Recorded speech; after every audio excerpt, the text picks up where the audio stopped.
रामपुर गांव का नाम सुनते ही मिट्टी की खुशबू, हरियाली और सादगी आंखों में उतर आती है। उसी गांव में रहता था हेमंत, एक अमीर जमींदार का बेटा। उसके पास सब कुछ था, बड़ा घर, नौकर चाकर, गाड़ियां, खेत खलिहान। पर दिल में अजीब सी खालीपन थी। गांव के लोग उसे सलाम करते थे, पर उसके पास बैठने वाला कोई दोस्त नहीं था। हर शाम वो अपनी कोठी की बालकनी से देखता, बच्चे मैदान में खेल रहे हैं, महिलाएं कुएं से पानी भर रही हैं और आदमी हंसते बोलते खेतों की तरफ जा रहे हैं। हेमंत को लगता, मेरे पास सब कुछ है, फिर भी मैं अकेला क्यों हूं? एक दिन गांव में नई टीचर आई। नाम था रानी। सरकारी स्कूल में बच्चों को पढ़ाने आई थी, पर उसका असली शौक बच्चों के चेहरों पर मुस्कान लाना था। वो साइकिल पर आती, बच्चों को चॉकलेट देती, मिट्टी में बैठकर उन्हें पढ़ाती, जैसे कोई परी उतर आई हो रामपुर में।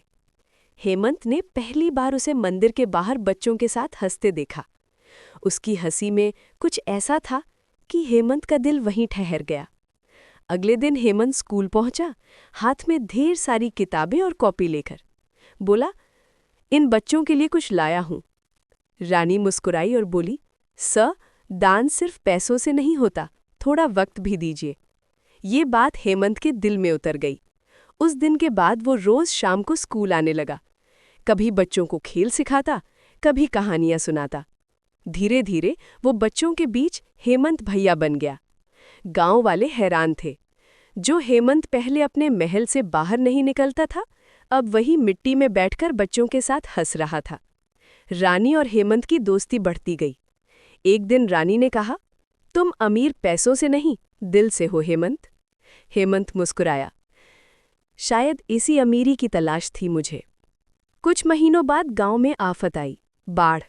नदी का पानी उफान पर था, खेत बह गए, घर गिर गए, गांव के लोग बेघर हो गए।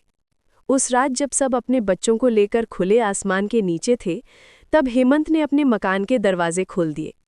जो चाहे यहां आ सकता है, ये घर अब मेरा नहीं, हमारा है। उसने अपनी जमीन पर राहत तंबू लगाए, शहर से खाना और दवाइयां मंगवाईं। दिन रात वो गांव वालों के साथ खड़ा रहा।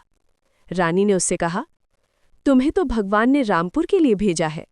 हेमंत ने जवाब दिया, शायद मुझे यही सीखनी थी, पैसा तब काम का है जब किसी और के काम आए। कई हफ्तों बाद जब बाढ़ थमी, गांव के लोग हेमंत के सामने इकट्ठा हुए। सरपंच बोला, आज से ये गांव रामपुर नहीं, हेमंतपुर कहलाएगा। सब ने तालियां बजाई। हेमंत की आंखों में आंसू थे। ये पहली बार था जब उसने खुद को सचमुच अमीर महसूस किया। एक शाम मंदिर की घंटियां बज रही थी। रानी हेमंत के पास आई, बोली, तुमने सबका घर बना दिया, अब अपना भी बना लो। हेमंत मुस्कुराया, अगर तुम साथ हो तो मेरा घर पूरे गांव में है। गांव वाले खुशियों में झूम उठे। हेमंत और रानी की शादी पूरे रामपुर में ऐसे मनाई गई जैसे कोई त्योहार हो। सालों बाद जब बच्चे हेमंत रानी विद्या मंदिर में पढ़ने जाते, तो दीवार पर लिखा दिखाई देता, असली अमीरी पैसों से नहीं, दिल से होती है। आज भी रामपुर के लोग कहते हैं, वो हेमंत जो कभी अकेला था, अब हर दिल में बसता है। और इसी तरह रामपुर का अमीर हेमंत अपनी दौलत नहीं, अपना दिल बांटकर सबसे अमीर इंसान बन गया।